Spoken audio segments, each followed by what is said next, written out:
All right, welcome again, ladies and gentlemen, from Mr. Beckett's class. I hope everyone is okay and they're surviving Hurricane Sandy, day one. So this is just a recap of my talk today about writing news articles. We're going to go through it real quick. So why do we have to learn this? Why do we have to learn to write a news article? Well, the reason we have to is because it's part of the Ontario literacy test, the OSSLT. And really, it's an important type of writing, exposition writing, or writing factual stories, factual pieces of writing, just an important style that everyone really should know when they graduate high school. So, what's the structure? What's it look like? Well, it starts with the most important events and leads to the less important events. They're all important, but the most important events have to be in the first few sentences. And that's called the headline and the lead. What happened, who's involved. Then a description of what happened and a sort of extension of the who, what, when, where, why, and how. And finally, more about what happened and some testimony, reactions of the people involved. Some tips for writing newspaper stories. When writing a newspaper article, decide on what should be the focus. When you're planning it, plan out the who, what, when, where, why, and how first before you start writing. Have that in mind before you start writing. Following that, you need to put the most important events first. The middle events are the ones less important, and the minor details are at the end, including testimony. Make sure the first sentence says the most important facts. Keep your ideas simple and use short paragraphs, short sentences with one paragraph for each main point of the story. So a checklist would be to look for you guys when you're writing would be, does the article deal with the picture and headline? Is the article written with complete sentences? Are the paragraphs short? Are you writing on topic? Are the who, what, when, where, and why answered in the first paragraph? Did you not use the words I, we, or you? Did you organize your details from most important to least important? Did the supporting details include the 5 W's? And are the people in the article doing testimony? Yeah.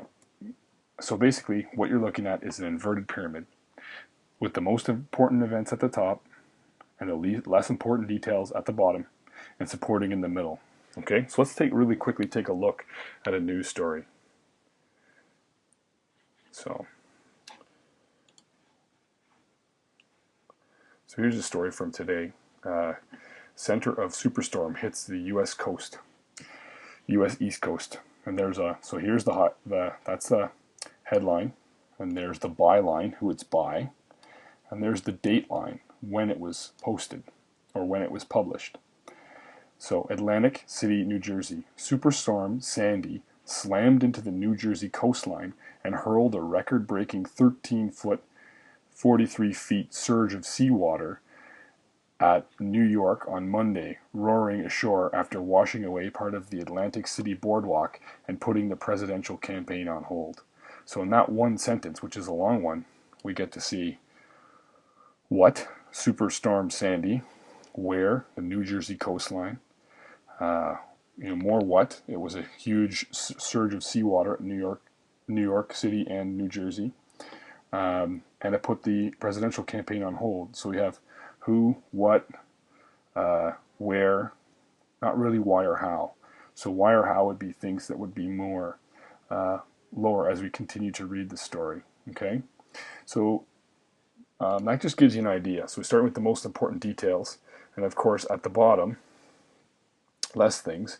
As it made its way toward land, it converged with the cold weather system that turned it into a fearsome superstorm, a monstrous hybrid consisting not only of rain and high wind, but of snow. So this is increasing detail. Forecasters warned of 20-foot waves bashing into the Chicago lakefront and 3 feet of snow in West Virginia. State of emergency declared along the eastern seaboard of the U.S.'s coastal residents. Also, that's the picture. So I'll be referring to the picture. So you basically get the idea. It starts off with really important information and less important information below. All right. There's electricity and other things out, and all those sorts of things. And really, the how is at the very end. The hybrid consisting of rain and wind, but snow. So there's basically how you're going to do it. Thanks very much for listening. Talk to you later. And if you have any questions, hit me on Facebook or in class tomorrow. And this just gives you an idea of how we're going to do it. Thanks, and see you later.